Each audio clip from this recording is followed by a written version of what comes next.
بسم اللہ الرحمن الرحیم۔ السلام علیکم دوستو پچھلی ویڈیو میں ہم نے آپ کو حضور اکرم صلی اللہ علیہ وسلم کے طائف کے سفر کے بارے میں بتایا تھا۔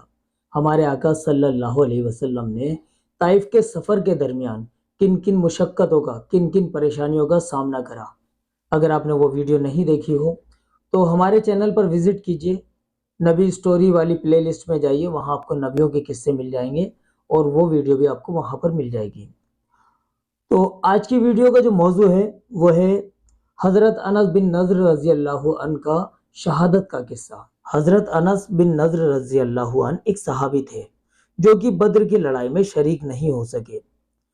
انہیں اسی چیز کا صدمہ تھا، اس پر وہ اپنی نفس کو ملامت کرتے رہتے تھے کہ اسلام کی پہلی عظیم الشان لڑائی اور اس میں بھی تو شریک نہ ہو سکا۔ ان کی تمنا یہی تھی کہ کوئی دوسری لڑائی ہو تو میں پوری طرح سے حوصلہ بلند کروں۔ اتفاق سے احد کی لڑائی پیش آئی اور جس میں وہ بہت ہی زیادہ بہادری اور دلیری سے شریک ہوئے۔ تو دوستو حضرت انس رضی اللہ عنہ جب جنگ بدر ہوئی تھی تو اس میں شریک نہیں ہو سکے، تو اس میں شریک نہ ہونے کی وجہ سے یہ اپنے آپ کو ہی اس چیز کا قصوروار مانتے تھے کہ میں شریک نہیں ہو سکا، اور دل میں بہت زیادہ ان کے ملال تھا اس چیز کا۔ تو اپنے دل کے اندر یہی خواہش ان کے رہتی تھی کہ اگر دوسری کوئی لڑائی ہو تو میں اس میں انشاءاللہ بڑھ چڑھ کر حصہ لوں۔ اسی دوران اچانک سے احد کی لڑائی کا معاملہ پیش آیا۔ تو جب احد کی لڑائی میں آگے بڑھنے کا موقع ملا، حضرت انس رضی اللہ عنہ نے بڑھ چڑھ کر حصہ لیا، بہت ہی زیادہ دلیری سے، بہت بہادری سے لڑائی کو لڑا۔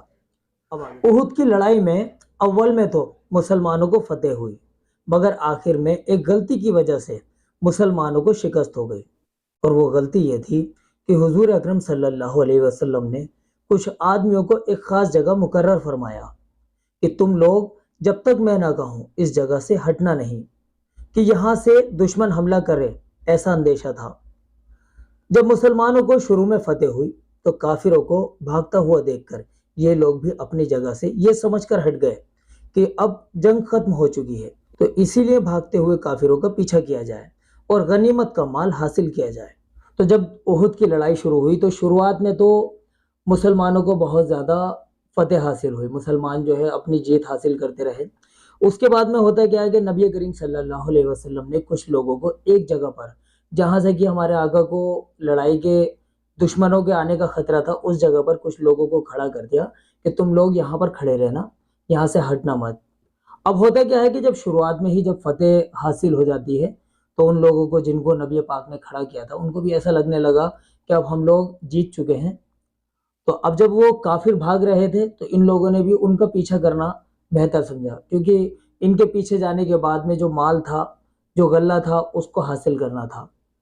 اس جماعت کے جو سردار تھے انہوں نے منع بھی کیا کہ حضور صلی اللہ علیہ وسلم کی مناہی ہے، تم یہاں سے نہ ہٹو، مگر ان لوگوں نے یہ سمجھ کر کہ حضور صلی اللہ علیہ وسلم کا جو ارشاد صرف لڑائی کے واسطے ہی تھا، وہاں سے ہٹ کر میدان میں پہنچ گئے۔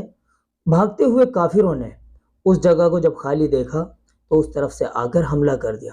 مسلمان بے فکر تھے اور اس اچانک سے بے خبری کے حملے سے مغلوب ہو گئے، یعنی کہ ان کے اوپر قابو پا لیا گیا اور دونوں طرف سے کافروں کے بیچ میں آ گئے، جس کی وجہ سے ادھر ادھر پریشان ہو کر بھاگنے لگے۔ حضرت انس رضی اللہ عنہ نے دیکھا کہ سامنے سے ایک دوسرے صحابی حضرت سعد بن معاذ رضی اللہ عنہ آ رہے ہیں۔ ان سے کہا کہ اے سعد کہاں جا رہے ہو؟ خدا کی قسم جنت کی خوشبو احد کے پہاڑ سے آ رہی ہے۔ یہ کہہ کر تلوار تو ہاتھ میں تھی ہی، کافروں کے ہجوم میں گھس گئے اور جب تک شہید نہیں ہو گئے واپس نہیں ہوئے۔ شہادت کے بعد ان کے بدن کو دیکھا گیا تو چھلنی ہو چکا تھا، 80 سے زیادہ زخم تیر اور تلواروں کے ان کے بدن پر تھے۔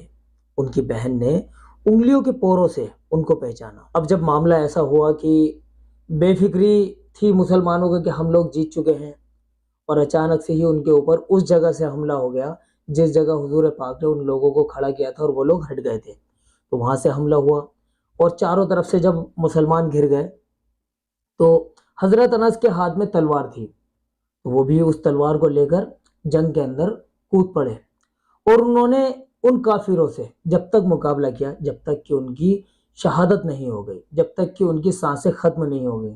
جب وہ مقابلہ کرتے کرتے شہید ہو گئے۔ اس کے بعد دیکھا گیا کہ ان کے جسم پر 80 سے زیادہ نشان تھے، جس میں کہ تیر بھی تھے، تیروں سے چھلنی ہوا پڑا تھا ان کا جسم، اور تلواروں کے بھی نشان تھے۔ ان کا جسم اس طرح سے ہو چکا تھا کہ ان کو پہچاننا مشکل تھا۔ تو ان کی بہن آئی اور ان کی بہن نے جو ہاتھ کے جو پورے ہوتے ہیں، ان ہاتھ کے پوروں سے ان کو پہچانا کہ ہاں یہ میرے بھائی ہیں۔